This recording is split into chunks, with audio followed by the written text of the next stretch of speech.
Unang kabanata, ang dalawang birador. Sikretong birador o hitman ang lalaking si Onad sa probinsya ng Laguna. Lahat ng pinatutumba sa kanya ay hindi siya nagdadalawang isip na iligpit.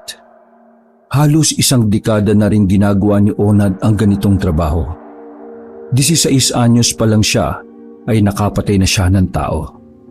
Ganun pa man, para kay Onad ay isa lang itong trabaho.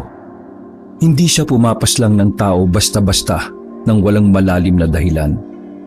Kapag wala siyang trabaho, siya ay isang matino at tila mabuting tao. Samantala, malakas ang ulan nang dalhin ni Onad ang bangkay na kanyang pinaslang. Kasama niya sa trabahong yun ang baguhan na si Tony. Sigurado ka bang dito ipapalibing ni boss itong bangkay nito? Tanong ni Onad. Hindi ko nga sigurado eh. Alam mo naman si boss, bulol ka usap kapag nasa kabilang linya ng telepono. Basta, ang sabi niya lang sa akin, dispatcha natin to na maayos. Ayun ang huli kong natatanda na sinabi niya eh. Paliwanag ni Tony. Kapag tayo nalintikan dahil sa katangahan mo, isusunod kita rito sa bangkay na to. Dapat kasi trabaho mo ito eh. Pasalamat ka, nasa mood akong tumulong. Sagot ni Onad. Habang hila pa rin nila ang walang buhay na lalaki. Ako naman ang malalagot, hindi ikaw eh. Katwiran pa ng lalaki. Bahala ka sa buhay mo. Basta, ayaw ko lang ng nagkakaproblema kay boss. Malinis ako magtrabaho, alam niya yan. Pinagpatuloy ng dalawa ang paghahanap ng mas magandang paglilibingan ng bangkay. Sa kanilang paglalakad, sa gitna ng ulan, may nadaanan silang isang kuweba. Nilalamig na ang dalawa kaya naisipan ng mga ito na sumilong na muna roon. Pwede na siguro nating iwan dito yung katawan. Sabi ni Tony. Dito sa kuweba? Sigurado ka ba? Tanong naman ni Onad. Oo, sobrang liblib naman itong lugar na ito eh. Tsaka, paano tayo maglilibing ng ganyang kalakas ng ulan no? Sang-ayon si Onad sa sinabi ni Tony. Kung hihintayin pa kasi nilang tumigil ang ulan, ay baka abutin sila ng ilang araw. Lalo pat kakasimula pa lang ng bagyo. O sige, iwanan natin to dito. Pero takpan mo lang ng dahon ng saging ha. Sabi ni Onad. Bakit naman? Ipatay naman na yan eh. Pinatay mo yung tao na wala namang kasalanan sa'yo. Kaya ibigay mo ang respeto sa huling sandali niya rito sa lupa. Paliwanag naman ni Onad. Napatango na lang si Tony sa mga sandaling yon. Hindi na niya kinontra pa si Onad dahil alam niyang hahaba lang ang kanilang usapan. Si Onad kasi yung tipo ng tao na maraming paniniwala kahit pumapatay naman ng tao. Lumipas lang ang ilang mga sandali ay medyo humina na rin ang ulan.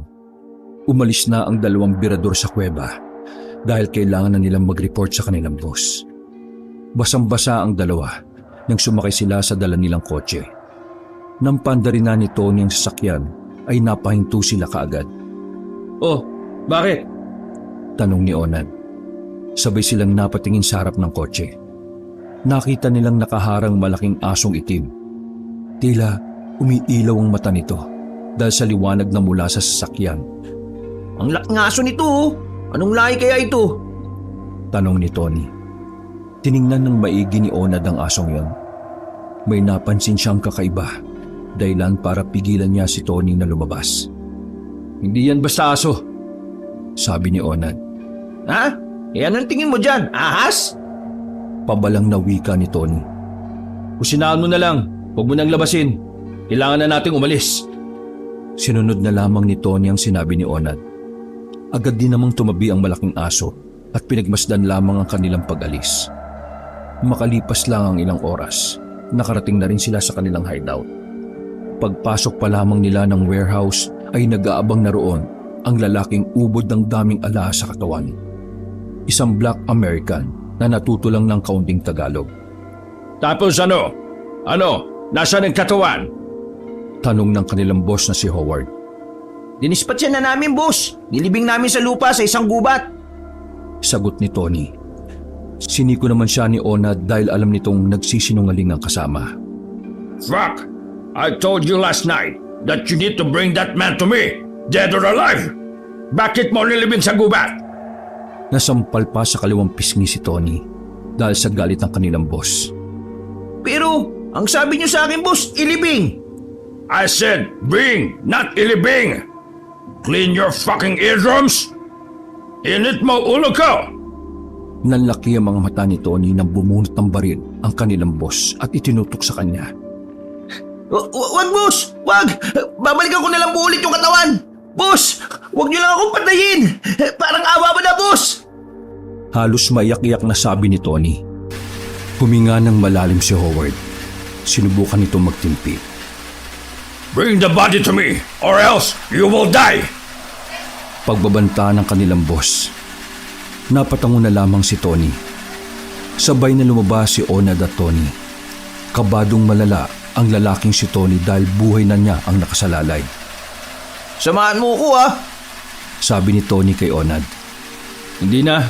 Tinulungan na kita. Na kung tutusin solo mo dapat yon. Sige na, tulungan mo ako ulit. Baguhan lang ako sa ganitong trabaho, no? Kailangan ko ng gabayan ng isang veterano. Pakikiusap ni Tony. Maraming namamatay na baguhan sa ganitong trabaho. Lalo na kung tatanga-tanga. Kung hindi mo gagamitin ng utak mo, baka hindi ka na umabot sa birthday mo. Sabi pa ni Onad. Maglalakad na sana ito, ngunit may pahabol si Tony sa kanya. May kondisyon. Kahit anong gusto mo, ibibigay ko. Sabi ni Tony.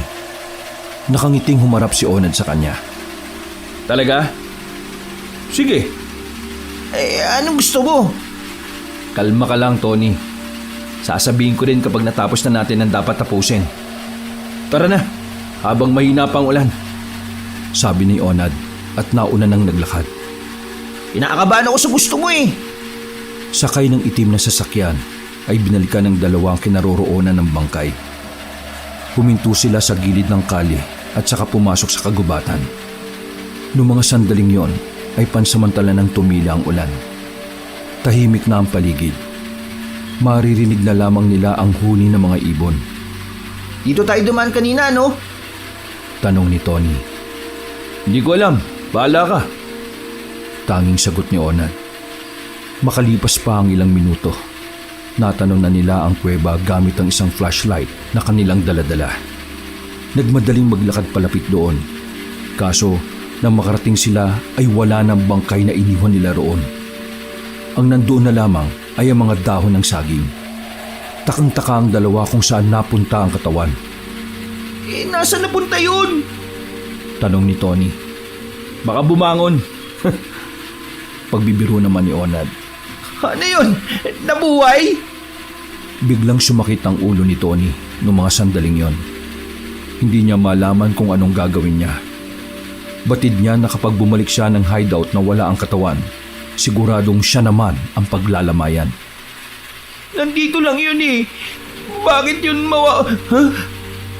Nahinto ang kanyang pagsasalita. Sa pinakaloob ng kuweba ay may narinig silang kalabog. Tila ba may tao sa loob, kaya nagsimula silang mahiwagaan. Nagkatinginan ng dalawa. Nagkasinyasan sila, kaya si Tony na ang pumasok. Habang naglalakad sila sa kuwebang yon, nabulabog nila ang mga nagpapahingang paniki. Napasigaw pa si Tony sa gulat at nadapa na lamang ng maglipara ng mga paniki. Visit ng mga paniki ito, sabi na lamang ni Onad. Buddy, parang may daan sa dulo nito May naririnig akong agos ng tubig Sabi naman ni Tony. Baka ang dulo nito ilalim na ng tubig. Papatayin talaga kita. Naabala na ako sa mga ginagawa mo sa buhay Inis na sabi ni Onad. Pagkatapos naman ito may kapalit naman Katwiran pa nito. Mumisin ni lamang si Onad ng mga sandaling yon. Sa kanilang paglalakad, may natanaw na rin silang liwanag sa dulo. Mas lalo nilang binilisan ang paglalakad. Napagtanto nila na tagusan pala ang kuweba. Nakarating sila sa gilid ng ilog. Batid nilang may tao doon dahil may sinigaang mga tuyong kahoy. Anong lugar to? Wika ni Tony. Bakit ba tayo dumiretso pa rito? Wala naman yata yung hinahanap natin. Sabi ni Onad. Buddy, tingnan mo may mga kabayan sa gawing yun. Itinuro ni Tony ang kaliwang banda na hindi naman kalayuan. Oh, anong gagawin natin dyan? Iritadong tanong ni Onad. di tingnan natin. Baka sila yung kumuha ng bangkay. Tapos, malalaman nila na birador tayo at tayong pumatay. Nag-isip ka ba? Binatukan ni Onad si Tony. Isa natin siya hanapin. Yung katawan na yun. Bahala ka sa buhay mo. Ang usapan natin, hahanapin natin ang bangkay. Hindi tayo makikipag-usap sa iba. Sa bangkay lang. Bumuntong hininga na lang si Tony. Babalik na sana sila sa kuweba nang may sumigaw naman na babae. Nagkatinginan ng dalawa.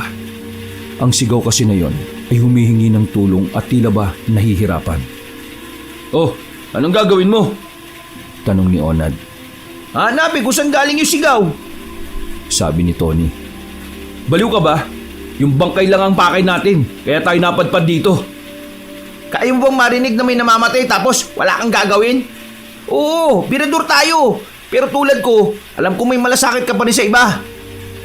Sabi ni Tony. At tila naging malaking sampal yon kay Onad. Kaya wala siyang nagawa. Pumayag na lang siya na samahan si Tony. Matapos ang ilang sigaw, ay nanahimik na rin ang babae. Sigurado na sila na sa mga kabahayan na yon galing ang sigaw. Nang makalapit sila sa maliit na komunidad, dahan-dahan silang sumilip doon. Wala silang makitang tao sa labas. Pero may naririnig silang mga boses. Mga tinig na tila ba masaya at nasasabi kung ano ang pinagsasaluhan nila. Kapwa humawak ng baril ang dalawang birador. Maingat nilang tinungo ang mga boses. Hanggang sa kalaunan, nakita nila sa isang bakuran na may mga kumpulan ng tao. May mahabang lamesa doon. May kinakain sila doon na sa palagay ng dalawa ay hindi pangkaraniwan. Mga ilang sandali lang ay nakita na nila kung ano ang nasa lamesa. Isang babae na wala ng buhay. Wakwak na ang tiyan. Hiwa-hiwalay na rin ang braso at hita nito. Kinabahan si Tony nang makita nila ang mga dugo sa bibig ng mga tao. Napansin din nila na kakaiba ang itsura ng mga yon. Pare, mga aswang yata yung mga yan. Sabi ni Onad kay Tony na hindi na makapagsalita dahil sa takot. Inalog ni Onad si Tony para mahimasmasan ito. Umayos ka nga. Pumapatay nga tayo ng tao tapos matatakot ka sa aswang lang. Sabi ni Onad at sinampal pa si Tony ng ilang beses. Maya-maya pa, naramdaman nila na parang may natatapakan sila. Paglingon nila sa baba, ay nakita nila ang isang ulo. Mabilis na tinakpan ni Onad ang bibig ni Tony. Dahil ang ulo na kanilang natapakan ay ang ulo ng lalaking pinatay nila. Sa mga pagkakataon na yon, napagtanto na kaagad ni Onad na kinain ng mga aswang ang bangkay ng kanilang iniwan. Huwag kang mag-iingay kung gusto mo pang makaalis tayo rito. Pabulong na wika ni Onad at unti-unti niyang inalis ang kamay niya sa bibig ng kasama. Huminga ng malalim si Tony. Paglingon nila sa bakuran ng mga aswang, nagtaka sila dahil nawala na ang mga yon. Naalarma ang dalawa sa ideyang nararamdaman na sila ng mga aswang. Maingat ang hakbang na ginagawa nila para lamang hindi sila makalikha ng ingay. Nang makapasok na sila sa kuweba, nakita nila sa kanilang paglingon ang grupo ng mga aswang na nakatanaw sa kanila. Kahit hindi naman yon lumapit sa kanila, ay labis na takot pa rin ang naidulot ng mga yon. Mabilis na tumakbo si Onad at Tony papasok ng kuweba. Tila nawala ng silbi ang kanilang mga baril nung oras na yon. Alam kasi ni Onad na kapag nagpaputok sila ng baril, baka mas marami pa palang aswang ang mabubulabog nila. Sumakay ang dalawa sa sasakyan at pinaharurot palayo sa lugar na yon. Hindi na muna sila umuwi sa hideout. Natatakot si Tony na kapag nakita siya ng kanilang boss, baka yun na ang huling sandali na makikita siya ni Onad. Nagpalipas na muna sila ng oras at nag-isip kung ano ang dapat unahin. Ang kanilang boss o ang mga aswang na kanilang natuklasan. Maagang hapunan ng mga aswang. Galit na galit ang boss nila Onad at Tony nang bumalik sila na wala ang bangkay ng lalaki. Sa galit ni Howard ay napalo niya ng baril sa ulo si Tony. You failed, so you will die now! Tinutukan na ng kanilang boss si Tony. Kakalabitin na sana ng dayuhan ng gatilyo nang pigilan ni Tony Onad. Wait boss! May dahilan kung bakit hindi niya nadalang bangkay dito. Sabi ni Onad at suminyas pa ito kay Tony na sabihin ng totoo. What was that? Explain it to me clearly. If that reason is unacceptable, papatayin kita. Pansamantalang inalis ni Howard ang nakatutok na baril sa ulo ng lalaki. Nag-agat naman ng tingin si Tony at tiningnan ng kasamang si Onad. Sige na, Tony. Sabi mo sa kanya kung anong dinanas mo. Sabi ni Onad. Lumunok ng laway ang lalaki at bumuelo. Kinakabahan si Tony sa mga sandaling yon. Pakiramdam niya, isang pagkakamali niya lang ay bubulagta na siya. Boss, ang totoo niyan iniwan talaga namin yung bangkay ng lalaki sa kuweba. Kaso, pagbalik namin, wala na dun boss Sa sinabing yun ni Tony, ay lalong nagalit ang kanilang boss. You lied to me. Sabi mo, libing mo.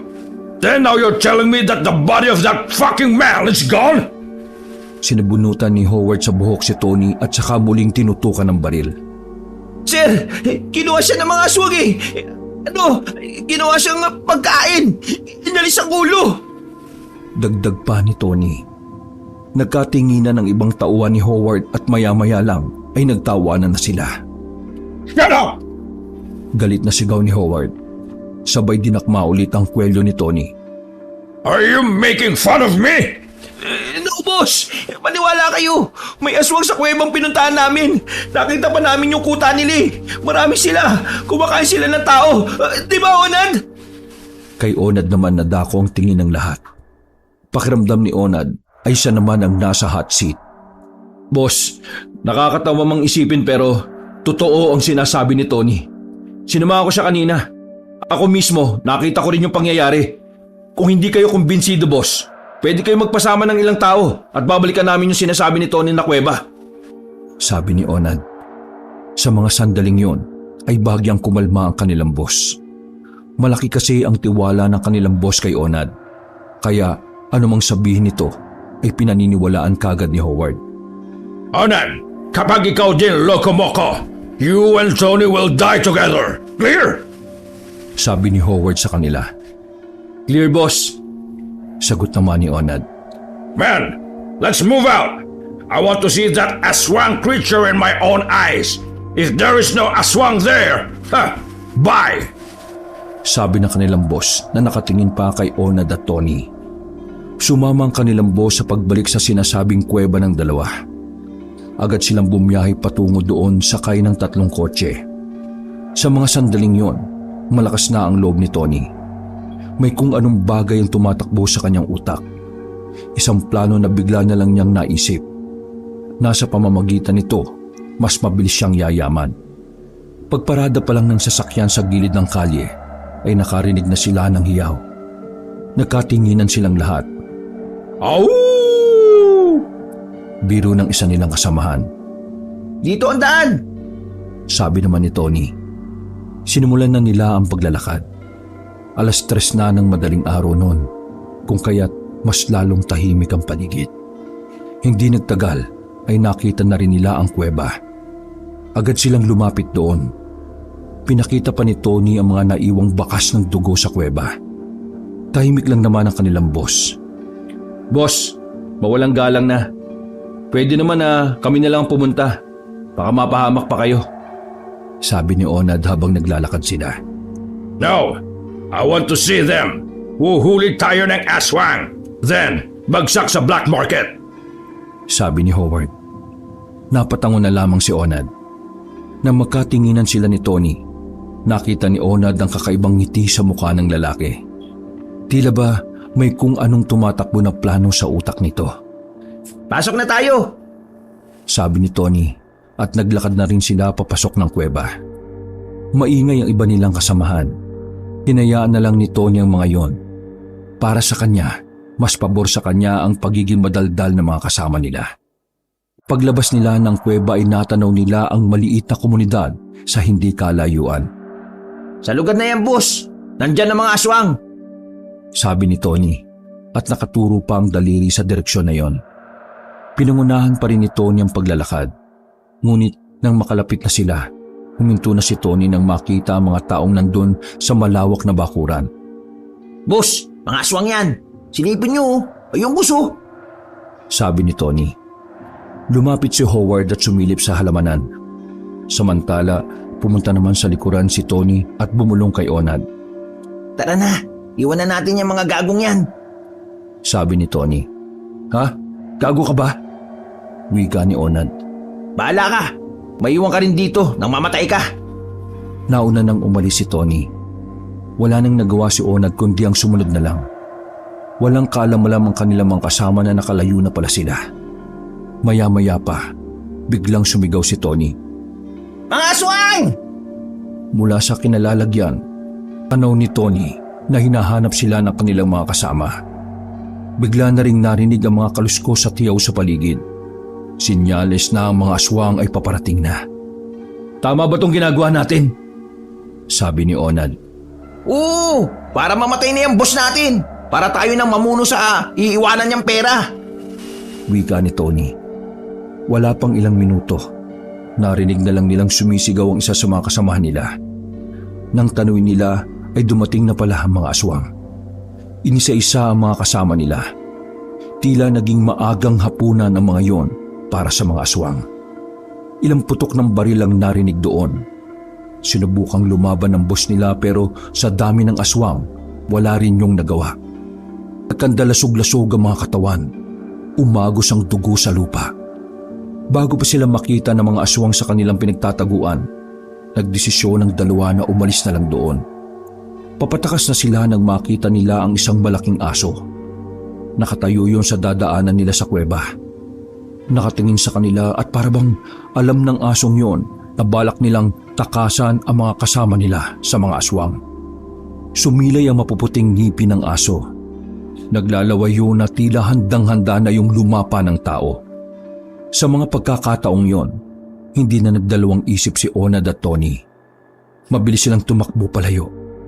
Hinabol sila ng aso kaya wala silang choice kundi paputukan yon. Mukhang aswang din yata yan ah. Sigaw ni Tony. Aswang talaga yan, bobo! Tugon naman ni Onad habang sila ay tumatakbo. Kaunting-kaunti na lang ay maabutan na sila ng aso. Dinakma na si Onad. Mabuti na lang ay nakatalon si Onad sa nakatumbang puno. Kumuha siya ng tamang pagkakataon. Pinaputukan niya ang aso at sa kabutihang palad, tinamaan niya ang aso sa katawan. Sumubsob ang aso sa lupa. Huminto naman ang dalawa para alamin kung talagang patay na ang aso. Dahan-dahan silang lumapit. Hindi nila inalis ang pagkakatutok ng baril. Sabi na nga ba, aswang din to eh. Sabi ni Tony nang makita nilang naging tao ang asong yon. May tama ng bala sa kanyang dibdib. Sisipain sana ni Tony pero bigla na lang nabuhay ang aswang. Hinawakan siya sa paa. Nasa aktong kakagatin siya sa paa kaya pinagbababaril ni Onad sa ulo ang aswang. Sa pagkakataon na yon ay sakalang namatay ang aswang. Ayop na yan. Gubad yata to ng mga aswang eh. Sabi na lamang ni Tony. Saan tayo dadaan dito? Mukhang hindi na tayo makakabalik sa kuweba.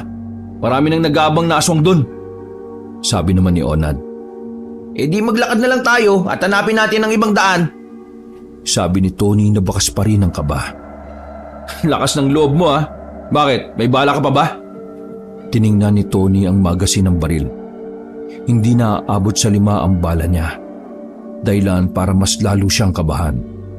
Maghanap na lang tayo ng mapagpapahingahan. Pag-uumagan na rin naman. Hintayin na lang natin sumikat ang araw. Sabi ni Onad at sumang-ayon din naman si Tony. Sa kanilang paglalakad ay nakarating sila sa sagingan. Nagpahinga sila at doon na nila hinintay na sumikat ang araw. Uy, gising! Umaga na! Sabi ni Onad kay Tony. Ha? Anong oras na ba? Ewan ko, basta umaga na. Umalis na tayo dito at bumalik na sa hideout. Ay, siya nga pala, Onad. Anong sasabihin natin sa mga kasama natin sa hideout? Nag-aalalang wika ni Tony. E di sabihin natin kinain ng aswang o kaya patayin na lang natin silang lahat para magati na lang tayo sa mga perang nandun. Sa sinabing yun ni Onad ay parang kumislap ang mga mata ni Tony. Nasasabik na siya sa perang naghihintay sa kanila. Bakit? Mukhang sang-ayon yata ako sa gusto mo ah. Tony, Sa tingin mo ba hahayaan ko na ikaw lang ang may pera? Siyempre ako din. Ngumisi na lamang si Onad sa lalaki. 10:00 na ng umaga nang makalabas ng gubat ang dalawa. Pag-uwi nila sa hideout ay agad silang sinalubong ng mga natitira nilang kasama. Wala na sila, boss. Pinagtulungan sila ng mga aswang. Bungad ni Onad. Nang mapansin ni Onad na tila hindi naniniwala ang mga kasama nila, hindi na siya nagdalawang isip na isa-isang barilin ang mga yon. Bulagta ang 5 kasama nila. Sa ulo lahat ang tama kaya direktang impyerno kaagad. Ganun lang kasimple. Seryosong sabi ni Onad. Pinuntahan nila ang kwarto kung saan nakatago ang pera. Winasak nila ang kandado. Pagbukas nila ng pintuan, tumambad sa kanila ang 4 na briefcase sa lamesa. Pera ang laman ng mga yon. Dahilan para mas lalong magdiwang ang kalooban ni Tony. Ha! Tayo nang mayaman ngayon, Onad! Masayang sabi ni Tony. Tig-2 case tayo. Tig-3 milyon yan. Inabot ni Onad ang 2 case kay Tony. Tila Diyos naman na hinalik-halikan pa ni Tony ang mga pera sa loob. Ano naman ang gagawin mo sa perang yan? Tanong ni Onad kay Tony. Eh di yung kalahati, ipapadala ko sa pamilya ko sa Masbate. Yung kalahati, sa akin. Sagot ni Tony. Natawa na lang si Onad. Nilinis nila ang warehouse ng mga sandaling yon. Sinunog nila ang mga bangkay ng kanilang kasamahan. Nagdiwang silang 2 at nag-inom. Para sa kanila, yun na ang pinakamagandang ginawa nila sa kanilang buhay. Ang bawasan ng mga hayop sa mundo. Tony, gusto mo bang mas kumita pa? Tanong ni Onad matapos tumangga ng alak. Ano na naman yung racket na yan? Marami na akong pera, no? Sabi ni Tony. Malaki ang kikitain sa ganito. Ano nga? Manghuhuli tayo ng aswang. Naibugan ni Tony ang kanyang iniinom pagkarinig ng sinabi ni Onad. Baliw ka ba? Ano naman ang gagawin natin sa mga aswang? Eh napakadelikado niyan. Pagkontra naman ni Tony. Gaya ng gusto sana mangyari ng boss natin. Ibebenta natin sa black market. Maraming mayayamang tao doon na bumibili ng mga kakaibang bagay. Kapag nagbenta tayo ng aswang, maraming bibili. Dahil kakaiba binibenta natin. Paliwanag ni Onad. Sandaling napaisip si Tony sa mga sandaling yon. Sa tingin niya, ay maganda naman ang gustong mangyari ni Onad. Maski kita nga sila doon, kaso nga lang, delikado ang gagawin nila. Eh may pera na ako eh. Hindi na ako magsasayang ng panahon para manghuli ng... Mag-isip ka nga, Tony. May pera nga tayo. Kaya kukuha tayo ng tao. Ano ka ba? Wala ka ba talagang utak? Iritadong wika ni Onad. Eh pag-iisip... Ha? Naudlot ang sasabihin ni Tony nang makarinig sila ng kalabog sa labas. Malabo namang aswang yon dahil tirik na ang araw. Isa pa, malayo na ang hideout nila sa gubat. Oh, sino yun? Tanong ni Tony. Aba, hindi ko alam. Bakit hindi mo tingnan? Sabi naman ni Onad. Tumayo si Tony at pinuntahan ang bukana ng warehouse. Nanlaki ang kanyang mga mata sa nakita. Hindi niya inakala na sa puntong yon, muli niyang makikita ang mukha ng taong matagal na niyang binabalak na patayin. Ha? Boss, paano? 3 kabanata. Ang nakaligtas na boss. Boss, paano ka nakaligtas sa kanila? Tanong ni Tony na gulat na gulat. Duguan at maraming sugat si Howard habang nanlilisik ang mga matang nakatingin sa kanila. You traitor! A fucking traitor! Paikay-kang naglakad si Howard. Oh, traidor! Si Raulo! Dapat lang sa'yo yan, oh! Lakas ng loob mong gawing bata-bata kami mga Pinoy sa sarili naming bayan! Ugas! Maangas na sabi ni Tony. Nang makapasok na si Howard ay bumunot na ng baril si Tony. Sandali lang, pre. Sabi naman ni Onad. Patayin na natin to! Baka mabawi niya pa lahat ng kinuha natin eh! Sabi ni Tony at kakalabitin na sana ang gatilyo. Teka lang. Pakinggan mo yon. Sabi ni Onad at inilibot pa nila ang tingin sa buong paligid. Luring them here is my way to revenge. We're together. Nagawa pang tumawa ng dayuhan na si Howard. Narinig na lamang nila Onad at Tony ang mga kaluskos sa paligid. Ayop na yan. Paano nakasunod ng mga hinayupak na aswang na yan dito? Baka sa mukha ni Tony ang kaba. Tony, Onad, you betray me. We're going to hell now. Tumawa pa si Howard kahit na tumatagas na ang dugo sa ilang parte ng kanyang katawan. Mga ilang sandali lang ay may pumasok na rin na aswang sa loob ng warehouse. Agad na dinakma ng aswang ang kanilang boss. Sumunod na ang ibang aswang sa paglapa sa dayuhan. Samantala naman ng dalawa na wala pang ibang aswang para tumakbo. Mabilis silang nagpunta sa mga nakatambak na sasakyan. Sumuot sila sa ilalim habang maigpit ang pagkakahawak sa baril. Wala pang ilang minuto, narinig nilang marami na ang hiyawan sa warehouse. Natigil na rin ang sigaw ni Howard na sinyalis na patay na ito. Malakas ang kaba ng dalawa habang nakatago sila. Kahit na may baril sila, alam nila sa kanilang mga sarili na hindi sila uubra sa dami ng aswang na yon. Mamamatay tayo kung magtatago lang tayo dito. Pabulong na wika ni Tony. Mas madali tayong mamamatay kung lalabas tayo. Nakapalibot na sila sa warehouse. Sagot naman ni Onad. Natigil sila sa kanilang pag-uusap nang maramdaman na meron ng aswang sa tambakan. Pabibigat ang paa na kanilang naririnig. Hindi isa, hindi dalawa, kundi 5 ang aswang na naghahanap sa kanila. Paa lamang ang nakikita ng dalawa, pero sapat na yun para kilabutan sila. Tila ba nawala ang kanilang pagiging birador dahil sa panganib na dala ng mga nilalang na yon. Nagulat na lang si Tony nang biglang may humila sa paa niya. Dali-dali nang lumabas si Onad sa ilalim at pinaputukan ng isang aswang na humahawak sa paa ni Tony. Agad na bumulakta ang aswang. Hindi makalapit ang mga yon dahil sa nakatutok na baril ni Onad. Ayos ka lang pare? Tanong niya kay Tony. Pagtingin nila ay duguan na ang paa ni Tony dahil sa bumaon na kuko ng aswang. Pwisit! Na-corner na tayo! Sabi ni Tony habang iniinda ang kirot sa paa. Hindi sila makakalapit. Takot ata sila sa baril eh. Sabi ni Onad at muling nagpaputok. Nagbababaril niya ang mga nasa bukana ng pinto.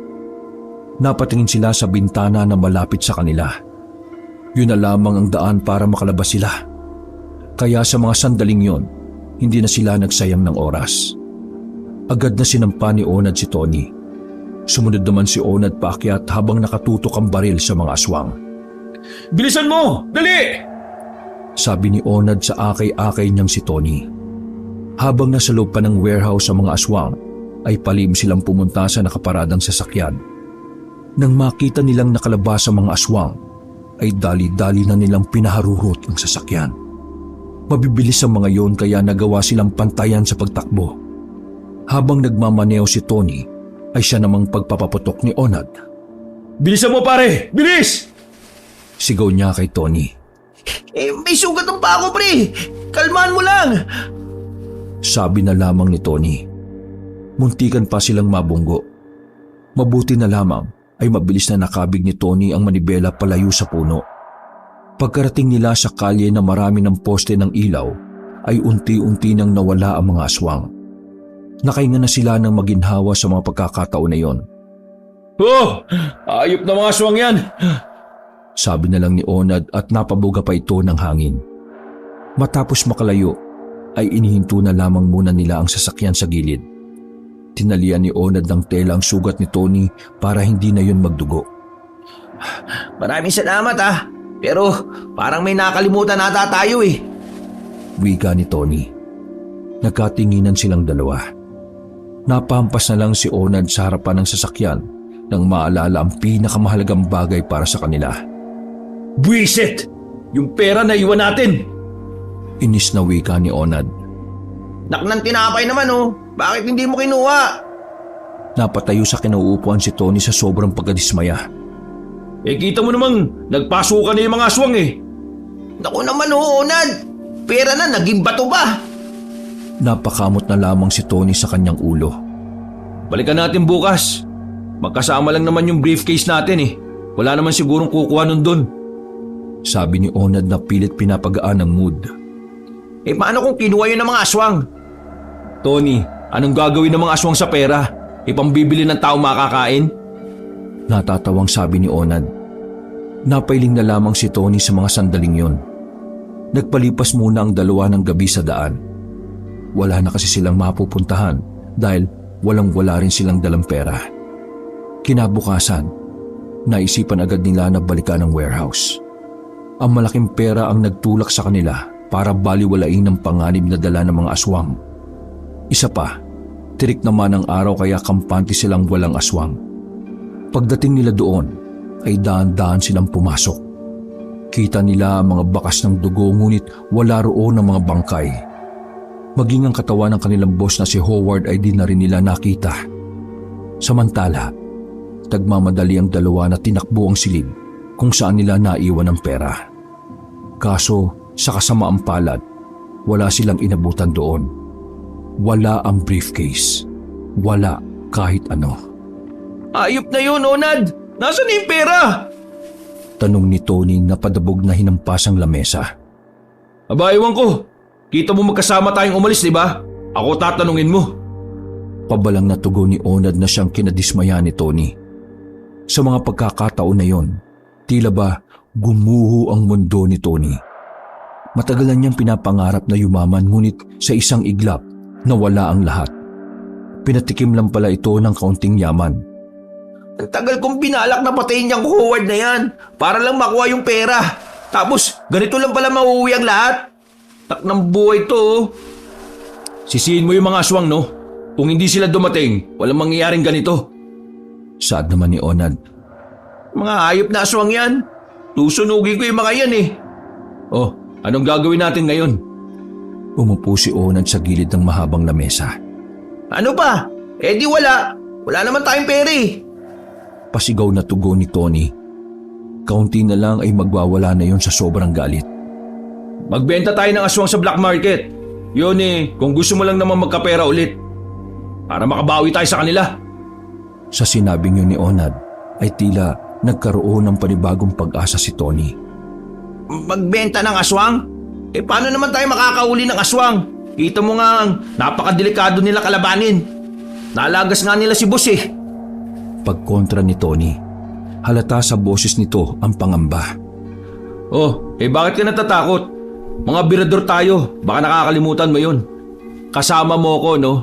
At may naisip akong paraan. Nilapitan ni Onad si Tony at tinapik sa balikat. Oh, ano namang paraan yan? Nakita naman natin na may mga bata doon sa kuta ng aswang, di ba? Eh di batang putiryahin natin. Nakangiting wika ni Onad. Kakayanin ba nating dalawa lang tayo? Tanong ni Tony. Oo naman, no? Mas mahirap kumilos kapag maraming kasama. Higit pa doon, magkakaroon pa tayo ng mga kahati. Napatango na lang si Tony. Basta't pera ay wala siyang aatrasan. Desperado na si Tony na yumaman kahit pa sa pinakamaruming paraan. Uy, paano? Mamayang gabi na. Total, nandito pa yung mga baril ng kagrupo natin, no? Yun na lang ang gamitin natin.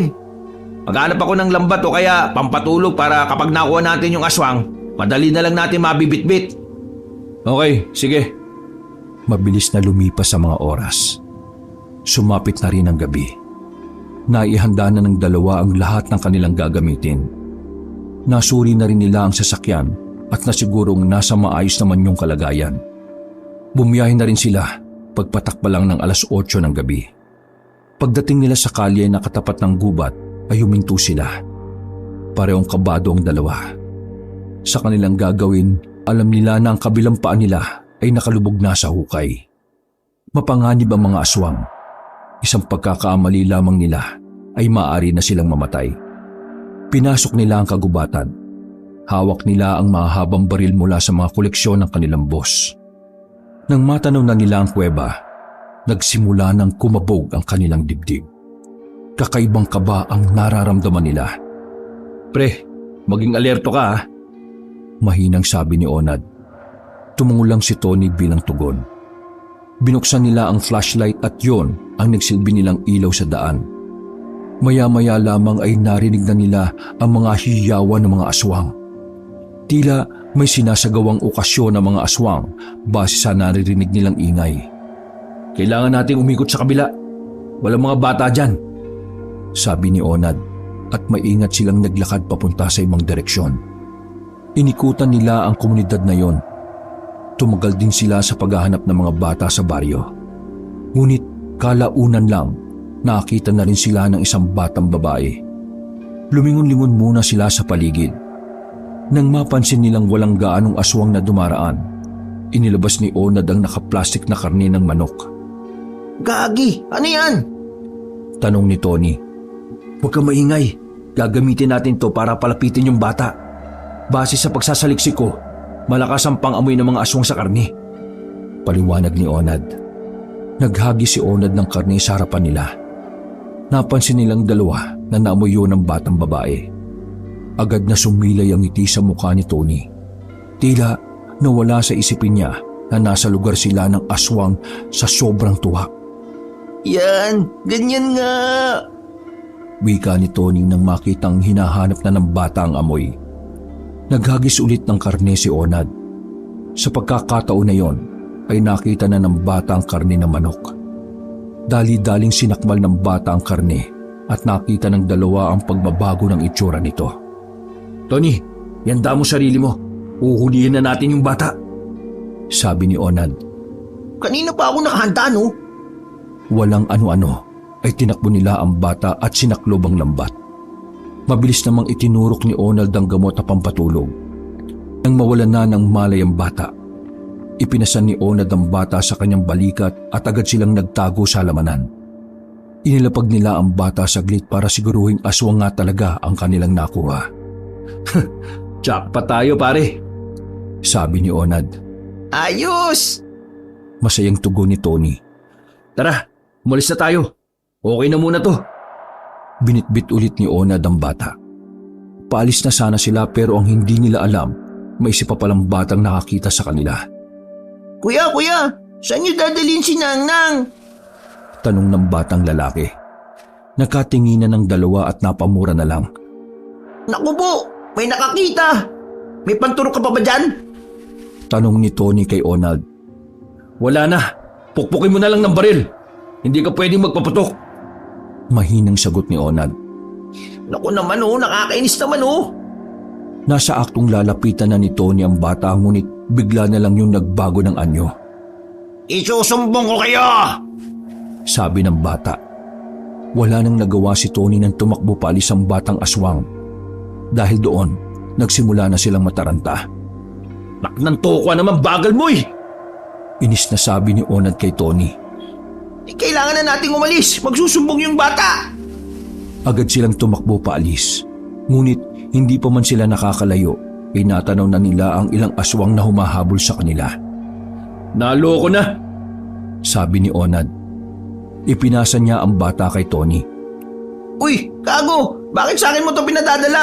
Alam mong may sugat ako sa paa. Sabi ni Tony. Hindi ka magaling bumaril. Ako na. Tugon naman ni Onad. Pinagbababaril ni Onad ang mga aswang na patalon-talon sa puno. Sa pagkakataon na yon ay mas nalagay sa alanganin ng kanilang buhay. Ang naiisip na lang ni Onad at Tony ay walang iba kundi lumaban hanggang kamatayan. Mauubos na ang bala ni Onad ngunit nakasunod pa rin sa kanila ang mga aswang. Hindi sila humihinto dahil bawat segundong palalampasin nila ay pagkakataon para sa mga aswang. Bitiwan na kaya natin tong bata. Pabigat to eh. Sabi ni Tony na siyang may dala ng bata. Baliw ka ba? Kaya nga tayo magbubuwis ng buhay ngayon eh. Para sa batang yan. Sagot naman ni Onad habang patuloy pa rin siya sa pagpapaputok. Ayop na yan. Mamamatay yata tayo dito ah. Nag-aalala pang wika ni Tony. Buwisit, wala nang bala. Sa sinabing yun ni Onad, dun sila nagsimulang mangamba. Wala na silang armas na dala maliban sa kutsilyo na alam naman nilang hindi uubra. Marami ang mga aswang. Di hamak na pagkain lamang sila ng mga nilalang na yon. Sa kamalas-malasan pa, nadapa si Tony dahil na rin sa pagod at ngalay sa pagbubuhat sa bata. Paray ko naman! Ano ka ba? Ang lampa-lampa mo naman! Sabi ni Onad. Ikaw naman ang magbuhat nito. Kita mo nga may sugat ako sa paa eh. Gago ka pala eh. Inis na sabi ni Tony at pwersahang inalis sa ibabaw niya ang walang malay na bata. Bumangon ka na, ano ba? Malapit na sila! Wika ni Onad. Nagkusa na itong ipasa ng bata sa balikat niya. Pare, ayan na sila! Nanlalaki ang mata ni Tony habang nakatingin sa mga paparating na mga aswang. Takbo! Nauna nang tumakbo si Onad. Pagtanaw nila sa likuran ay halos 10 metro na lang ang distansya sa kanila. Dahil madilim sa kanilang dinaraanan, hindi nila namalaya na bangin pababa na pala ang tinutumbok nila. Nalaglag sila. Mabuti na lamang at sumabit-sabit sila sa mga tuyong sanga ng mga halaman. Oh, aray! Ay, nako, malas naman oh! Sabi ni Tony na dinadaing ang kanyang paa. Yung bata! Nakita ni Onad na nasa gilid lang niya ang bata. Wala pa ring malay. Pagtingin nila, nagtaka silang dalawa kung bakit nag-aalangang bumaba ang mga aswang. Napansin agad ni Tony kung anong lugar ang kanilang kinalalagyan. Pare, nasa taniman tayo ng bawang! Wika ni Tony. Sa mga sandaling yon ay nabuhayan na ng loob ang dalawa. Teka, sandali! Pumupuli yung mukha ng bata oh! Natataranta namang sabi ni Onad. Agad niyang binuhat yon. Eh siyempre, aswang yan. Puro bawang to oh. Tara na! Hinila na ni Tony si Onad at sinimulan na nilang tumakbo ulit. Hindi na sila nasundan pa ng mga aswang. Sa puntong yon, laking pasalamat ang dalawa dahil kahit mga halangang kaluluwa nila, mabait pa rin ang Diyos sa kanila.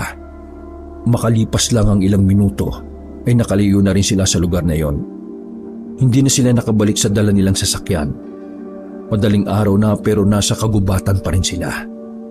Bumuhos ang malakas na ulan kaya napilitan silang sumilong sa abandonadong kubo. Inilapag ni Onad ang bata. Pareho silang napaupo na lamang sa gilid at napabuntong hininga.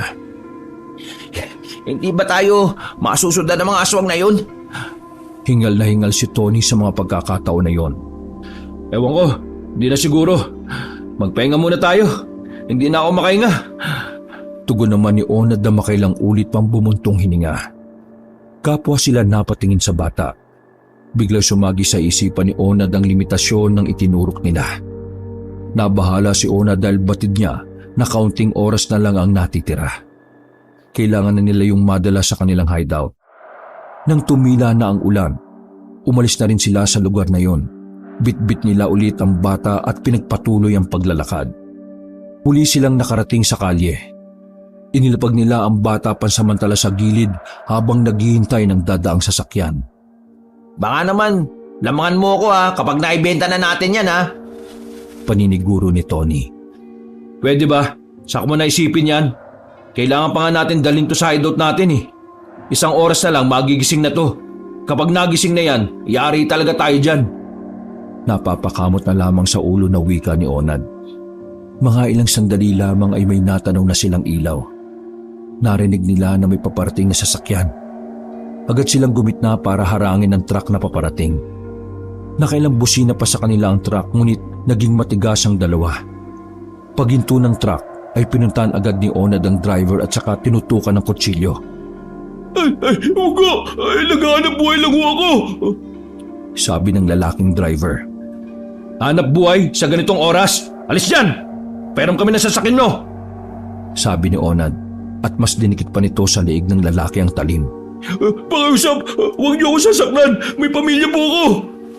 Pagmamakaawa ng lalaki. Ngunit napansin ni Onad na tila ba may dinudukot ang lalaki sa gilid.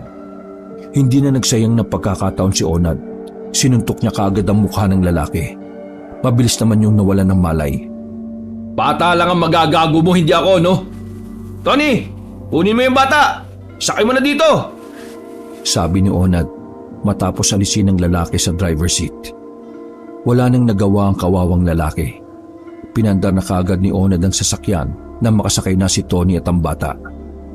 Habang nasa biyahe ay saka lamang nakahinga ng maluwag si Tony at Onad. Kampante na sila na ligtas na sila sa kamay ng mga aswang.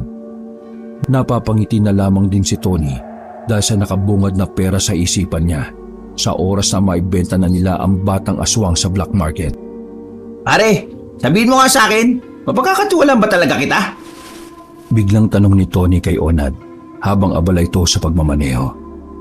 Natawa na lamang si Onad sa kanyang narinig.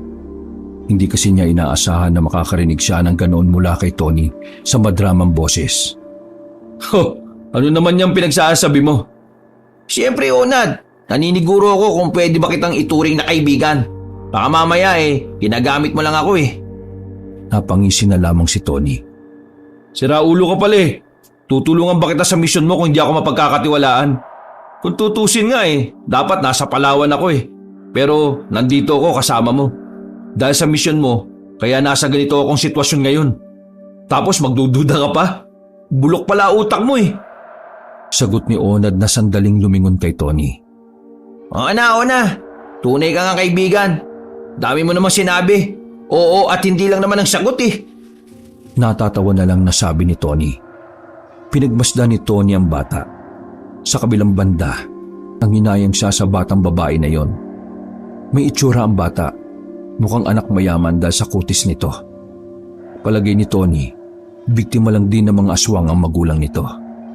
Makalipas lang ang ilang sandali, nakabalik na rin sila sa kanilang hideout. Inilapag nila ang bata sa mahabang lamesa at nilagyan ng tali sa bewang, kamay at paa. Maya-maya lang kasi, magigising na yan. Sakto, papupuntahin ko na yung kilala ko sa black market. Sabi ni Onad, sabay upo sa gilid ng lamesa. Magkano mo ba mabebenta yan, pre? Tanong ni Tony. Di ko rin alam Silang bahala magpresyo. Pero wag tayo papayag na bababa sa 2 milyon yan. Kahit mga 2 or 3 milyon na siguro. Paliwanag ni Onad na ikinabigla naman ni Tony. Ha? Ganon ka mahal? Tony, hindi naman hayop ang binibenta natin Aswang to. Bira lang to. Kahit sila, hindi sila makakahuli ng ganito Napatango na lamang si Tony. Sa kanyang kalooban ay hindi niya maiwasang hindi masabik. Dahil sa wakas, mapapalitan na ang perang naudlot para sa kanilang dalawa. Sige na, matulog ka muna Tony. Para mapahinga mo muna yung sugat mo. Huwag ka mag-alala, dito lang ako sa tapat ng batang to. Babantayan ko. Sabi ni Onad at tiningnan siya ng masama ni Tony. Subukan mo lang itakas yung batang yan, papatayin kita. Pagbabantaan niya. Baliw ka ba? Magigising na yan maya-maya tapos itatakas ko. Kung lapayin ako ng batang yan. Iritadong buwelta ni Onad. O sige na, isingin mo lang ako kapag nandyan na yung mga bibili Naglakad na rin palayo si Tony at pumasok sa bakanting kwarto. Tumango na lamang si Onad. Pag-alis ni Tony ay sinuri ni Onad ang batang nakailata sa lamesa. May mga ugat yon sa leeg na talagang bumabakat na sa balat. Medyo mahaba rin ang kuko ng bata.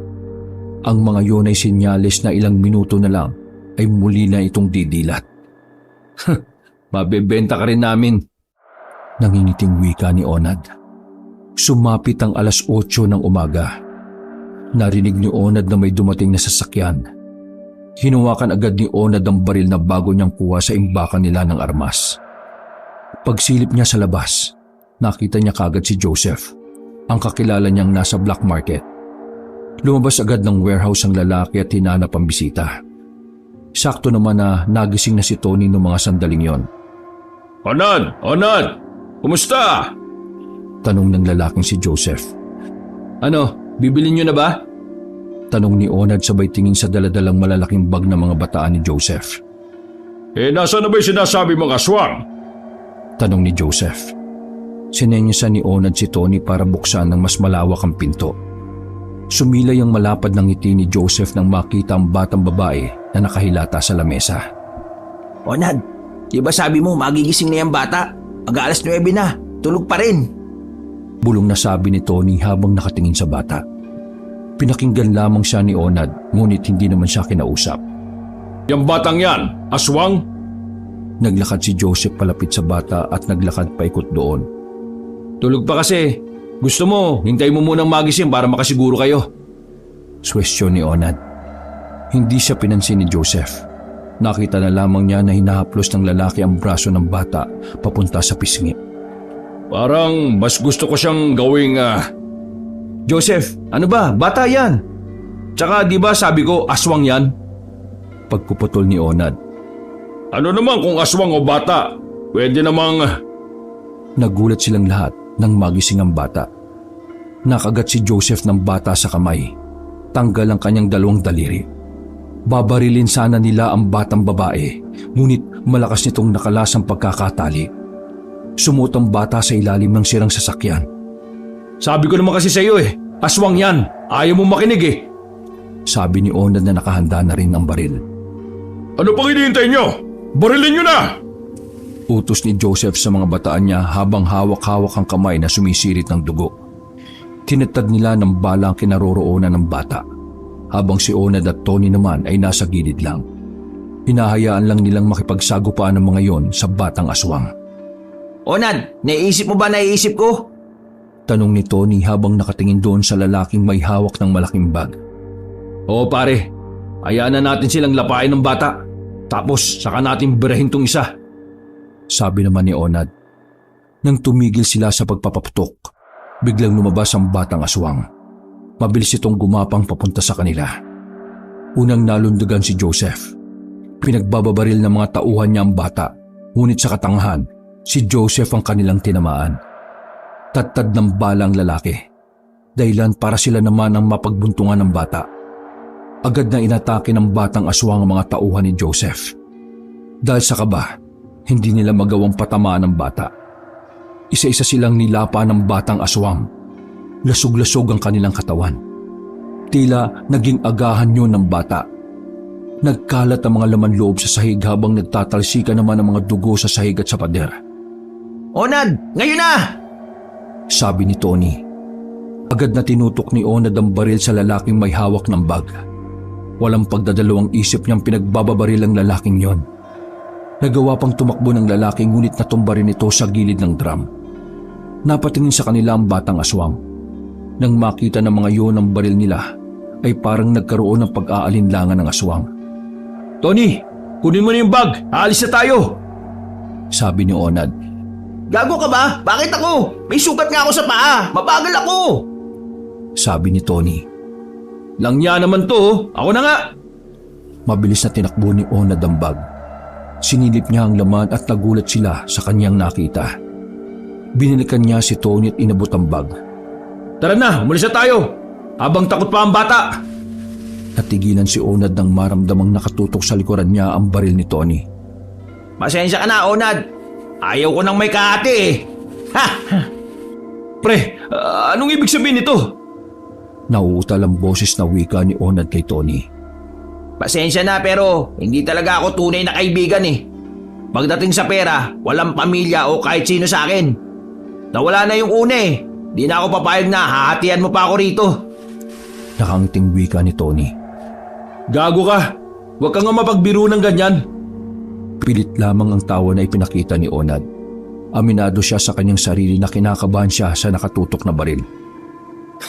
Mga ba ako nagbibiro, Onad? Ngumisi si Tony kay Onad. Nakakaloko ang ngiti ng lalaki kung kaya't ramdam ni Onad na seryoso ito. Akala ko ba magkaibigan tayo? Sa ganitong uri ng trabaho, walang nagiging magkaibigan, tandaan mo yan. Lahat dapat hindi mo pagkakatiwalaan. Dapat alam mo na yan Mas matagal ka na sa akin sa ganitong trabaho, di ba? Tony, pag-usapan natin to. Sa'yo na yung pera. Huwag mo lang ako patayin. Pakiusap ni Onad. Tumaas ang kilay ni Tony at saka ngumiti. Sige, total may pinagsamaan naman tayo Akin na itong pera Tapos itong batang to, papatayin ko na rin. Wala namang silbi to Ikaw naman, umalis ka na bago pa magbago isip ko. Nilapag ni Tony ang bag sa lamesa. Habang ang batang aswang naman ay nag-aalangan pa ring lumapit. Binuksan ni Tony ang bag at ilang sandali lang nakita na lang ni Onad na nadismaya ang mukha ni Tony sa laman. Pasensya ka na Tony pero nautakan tayo ni Joseph Literal na papel lang yan. Nakangiting wika ni Onad sa kanya. Ayop naman Nasa aktong babarilin na ni Tony si Onad ngunit mabilis na lumundag sa kanya ang batang aswang. Nabitiwan ng lalaki ang baril. Habang nasa ibabaw niya ang aswang ay nagdesisyon na rin si Onad na iwan siya. Sige na Tony, total ikaw tong nagtarantado Bahala ka na sa buhay mo. Humahalakak na tawa ni Onad at saka lumabas ng warehouse. Wag mo akong iwan dito! Sumakay si Onad ng sasakyan at saka pinaharurot ito. Napapailing na lang siya at medyo dismayado sa ginawang pagtraidor sa kanya ng kasama. Kala siguro ng gago mautakan niya ako. Traidor ang potya. Natatawa na lamang nasabi ni Onad habang nagmamaneho. Pagkalipas ng ilang oras ay nagliwaliw na muna si Onad sa isang bahay aliwan. Wala siyang dalang kapera-pera. Pero dahil kilala na siya roon ng may-ari ay nakapasok siya ng libre. Anong atin, Onad? Tanong ng isang babae na si Bianca na hapit ang suot na katawan. Maganda ito at maputi. Kitang-kita ang kaseksihan nito. Gusto ko lang ng alak. Magpapalamig lang. Sagot niya habang nakaupo sa tapat ng table. Oh, nasan si Tony? Patay na ba? Tanong ni Bianca. Ngumisi si Onad at napahawak na lang sa kanyang noo. Oo, patay na. Makulit eh. Kaswal nitong sabi na siyang ikinagulat naman ng babae. Ha? Patay na? Ano kinamatay? Paano? Bianca, alam mo naman kung anong trabaho namin, di ba? Malamang namatay sa bala ng baril. Sabi na lamang ni Onad. Batid niyang hindi niya pwedeng sabihin na aswang ang pumatay sa lalaki. Sige. Ikaw naman, masyado kang seryoso. O sige na, kukunin ko na ang alak mo. Sabi ng babae at umalis na rin to kaagad. Nung mga sandaling yon ay nakadalawang bote lang si Onad.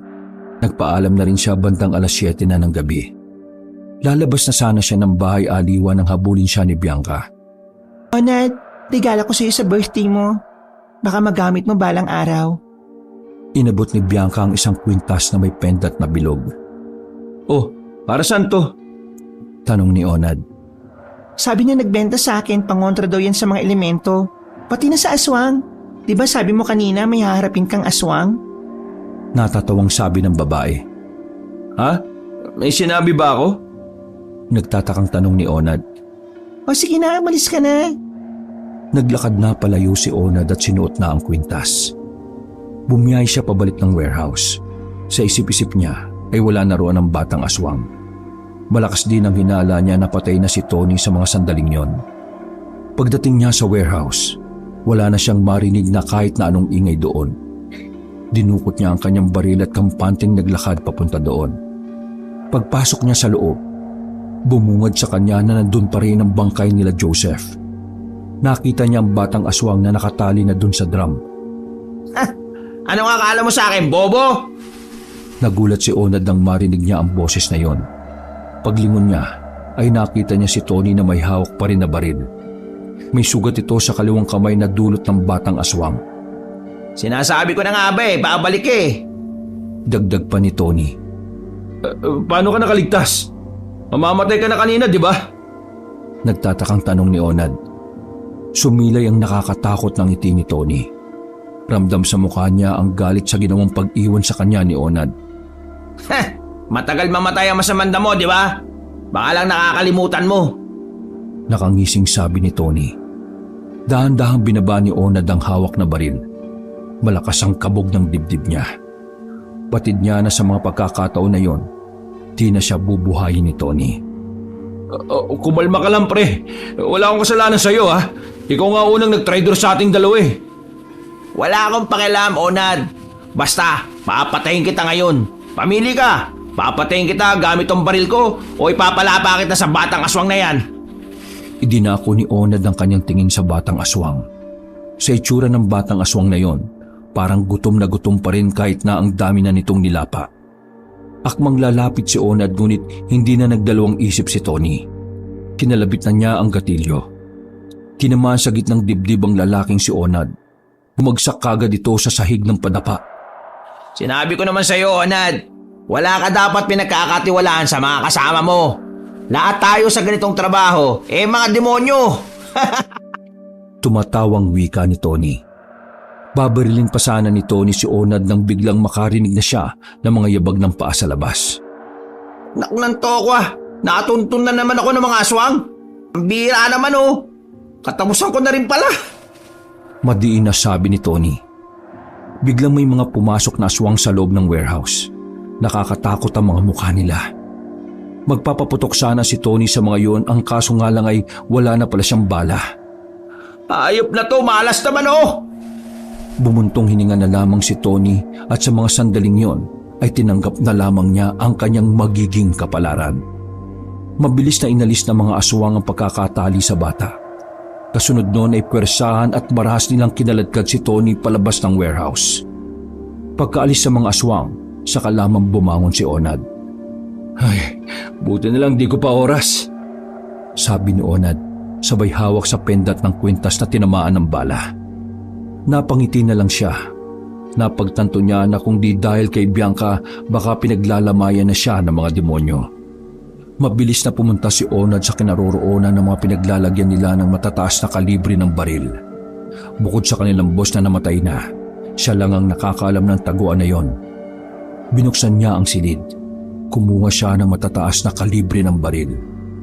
Sa mga sandaling yon, ang gusto niya lamang gawin ay iligtas ang kanyang kasama na si Tony. Kahit nagtaksil ito sa kanya, iniisip pa rin niya ang kanilang pinagsamahan. Lumabas si Onad at saka sumakay sa nakaparadang sasakyan. Buo ang loob niya na pumunta sa lugar ng mga aswang.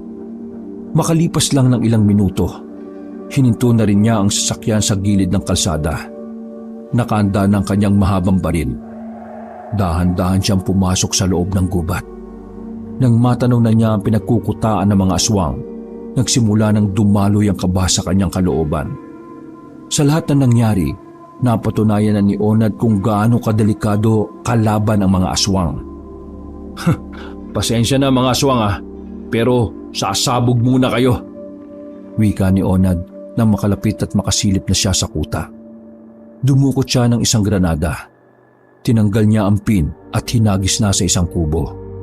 Pagsabog ng granada ay siya namang pagkataranta ng mga aswang. Sinamantala yun ni Onad para malapitan ang nakataling si Tony. Hoy! Gago! Gising! Sinampal ng malakas ni Onad ang tutulog-tulog na si Tony. Ha? Anong ginagawa mo dito? Tanong ni Tony. Ano pa? E di liligtas ka. Nililigtas mo yung... Manahimik ka muna. Sasamantalhin natin habang nagkakagulo sila. Mabilis na tinanggal ni Onad ang pagkakatali kay Tony. Pagkatapos ay inalalayan niya itong makatayo. Nang mapansin sila ng mga aswang, ilan sa mga yon ang umatake sa kanila. Eto, baril! Hinagis ni Onad ang 45 kay Tony. Pinagbababaril nila ang mga aswang na yon. Tara na! Sigaw ni Onad at saka tumakbo na rin sila palabas. Bakit mo ako niligtas? Tanong ni Tony habang sila ay tumatakas. Kasi tunay mo akong kaibigan. Ikaw lang naman ang gago Sabi ni Onad sabay hagis ulit ng granada sa mga humahabol sa kanilang aswang. Nagkaalasa ng mga parte ng katawan ng mga aswang nang saluy nila ang pagsabog ng bomba. Samantala, natameme naman si Tony sa mga pagkakataon na yon. Hindi niya inakala na ganun pala ang pagpapalagaan ni Onad sa pagkakaibigan nila. Sa lahat ng ginawa niyang kagaguhan, naramdaman niya na tunay ang pinapakita ni Onad sa kanya. Sandali silang nagtago sa likuran ng isang malaking puno. Nagkarga ulit sila ng bala at binigyan ni Onad si Tony ng granada. Saan mo nakuha itong mga gantong kataas na kalibre? Tanong ni Tony. Ito yung nakatago sa sikretong kwarto sa warehouse. Isa ito sa mga sikreto namin ni boss. Bakit hindi mo sinabi sa akin? Wala ka bang tiwala?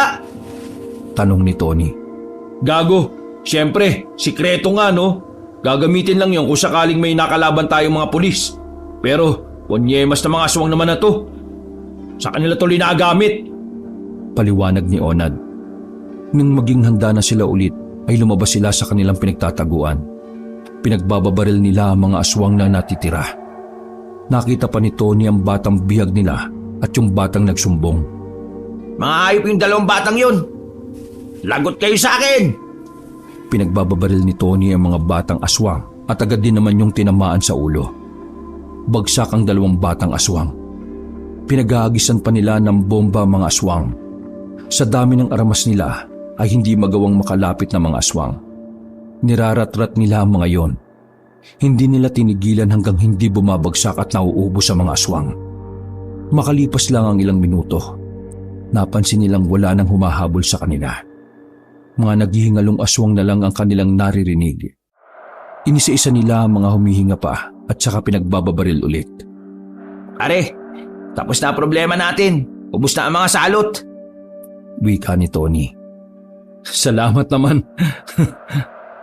Napabuntong hininga na lamang si Onad. Sabay silang naglakad paalis. Sumakay na sila ng sasakyan pabalik sa kanilang hideout. Habang nasa biyahe, hindi maiwasan ni Tony na magtanong ulit. Medyo duda pa rin kasi siya sa kabaitang pinapakita ni Onad.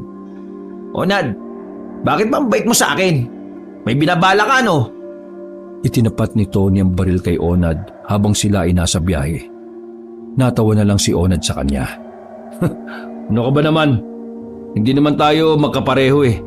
Tsaka hindi naman ako nag-traitor sa'yo ah. Ikaw kaya nagtaksil. Niligtas kita kasi mahalaga ka sa akin. Patay na sila boss. Wala na akong matatawag na kasama o kaibigan. Paliwanag ni Onad. Ibinabarin agad ni Tony ang baril. Napangiti na lang ito ulit. Sa pagkakataon na yon, kampante na siya na sinsero ang kalooban ni Onad. Makalipas ang 1 linggo, nagpasya na si Tony na umuwi na lang ng probinsya. Nais na nitong iwan ang trabahong marumi. Gusto na ni Tony na magbagong buhay. Dami nito, wag na! Sabi ni Tony kay Onad nang bigyan siya ng 10,000. Mas marami sana yan kung di ninakaw sa atin yung pera ni boss eh. Sige na, tanggapin mo na. Galing niya kay Bianca. Tulong niya sa'yo para sa pagbabagong buhay mo. Sabi ni Onad, sabay tapik sa balikat ni Tony. O sige, pasensya na sa mga nagawa ko ha. Ano, mauna na ako. Maraming salamat talaga pre. Wika ni Tony at naglakad na rin ito paalis dala ang isang malaking bag na puno ng damit. Kumuhay pa si Onad sa kanya habang papalayo si Tony. Ay, nakaraos din. Bulong na lang ni Onad at pumasok na siya sa sikretong silid ng kanilang hideout. Nakangiti niyang binuksan ang mga briefcase ng pera na kanyang itinago. Pasensya ka na Tony ah. Kaibigan kita. Pero mas kailangan ko ng pera. Sabi nga di ba, matalino man ang matching na paglalamangan din. Natatawa na lamang na wika ni Onad. Wakas,